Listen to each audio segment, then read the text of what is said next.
Hi అందరికీ. ఈ వీడియోలో సేమియా ఉప్మా ఎలా చేయాలని సింపుల్గా చెప్తాం. ఫస్ట్ ఒక కడాయి పెట్టుకోవాలి. కడాయి మంచిగా హీట్ అయిన తర్వాత ఇందులోకి నేనైతే నెయ్యి వేస్తున్నా. మీరు కావాలంటే ఆయిల్ కూడా వేసుకోవచ్చు. ఇట్లా నెయ్యి వేసిన తర్వాత నెయ్యి అనేది మొత్తం మెల్ట్ అయిన తర్వాత ఇందులోకి జీడిపప్పు యాడ్ చేయండి. జీడిపప్పు యాడ్ చేసి కొంచెం ఫ్రై చేయండి, గోల్డెన్ బ్రౌన్ వచ్చేదాకా ఫ్రై చేయండి. దాంట్లోనే సేమియా వేసి నేనైతే ఒక కప్పు తీసుకున్నా. సేమియా వేసి మంచిగా ఫ్రై చేయండి. మంచిగా టూ సైడ్స్ టర్న్ చేసుకుంటూ మంచిగా కొంచెం గోల్డెన్ బ్రౌన్ వచ్చేదాకా ఫ్రై చేస్తూ ఉండండి.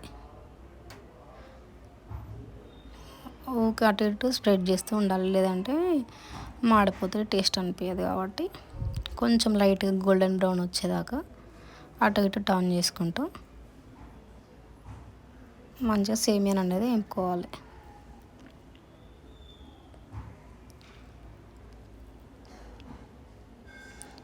మొత్తం ఇలా టర్న్ చేసుకుంటూ మంచిగా గోల్డెన్ బ్రౌన్ వచ్చేదాకా కలుపుతూనే ఉండాలి. గ్యాస్ సిమ్లో పెట్టుకోండి. అలా అయితే మంచి ఫ్లేవర్ చూడడానికి కూడా బాగుంటుంది. హై ఫ్లేమ్లో పెడితే ఏంటంటే మాడిపోతుంది సేమియా అనేది. దానివల్ల ఉప్మా టేస్ట్ కూడా మంచిగా రాదు. ఆల్మోస్ట్ చూడండి గోల్డెన్ బ్రౌన్కి వచ్చేసింది. కొంచెం అది తీసి పక్కన పెట్టి సేమ్ గిన్నెలోనే ఇంకా కొంచెం నెయ్యి వేసి 2 ఎండుమిర్చి వేయండి కట్ చేసుకొని. ఎండుమిర్చి కూడా కొంచెం ఫ్రై అయిన తర్వాత అందులోకి పోపు గింజలు వేసుకోండి. పోపు గింజలు కూడా ఫ్రై అయిన తర్వాత అందులోకి ఆనియన్ వేసుకొని కట్ చేసి పెట్టుకొని, ఆనియన్ వేసిన తర్వాత ఇందులోకి కొంచెం 2 పచ్చిమిర్చి కట్ చేసుకొని వేసుకోండి. కొంచెం కరివేపాకు వేయండి.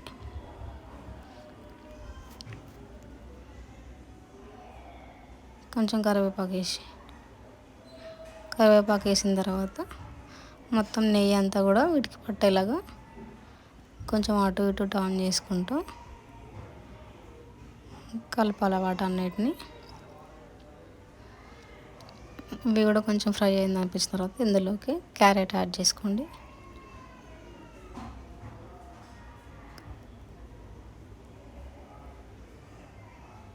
క్యారెట్ కూడా యాడ్ చేసి దీన్ని కూడా మొత్తం ఒకసారి కలుపుకోండి.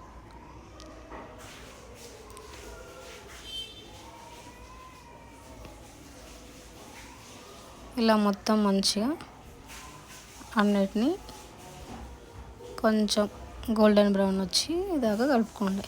కలుపుకున్న తర్వాత మీరు ఏ బౌల్తో అయితే సేమియా తీసుకున్నారో సేమ్ అదే కప్తోని వాటర్ తీసుకోండి. ఎక్కువ వేసుకుంటే ఏమైందంటే మెత్తగా అయిపోతుంది. కొంచెం ఇట్లా వాటర్ పైకి పొంగిన తర్వాత దీంట్లోకి మీ టేస్ట్ తగ్గట్టు సాల్ట్ వేసుకోండి. 1 టీ స్పూన్ వేస్తే సరిపోతుంది ఈ క్వాంటిటీకి. ఇలా అయిన తర్వాత మంచిగా పొంగు వచ్చిన తర్వాత పొగడ కరిగిపోయిన తర్వాత ఇందులోనే ముందుగా మనం ఫ్రై చేసుకున్న జీడిపప్పు అండ్ సేమియా ఇందులో డైరెక్ట్ వేసేసేయండి. వేసిన తర్వాత మంట అనేది సిమ్లో పెట్టేసి ఉడికించుకుందాం.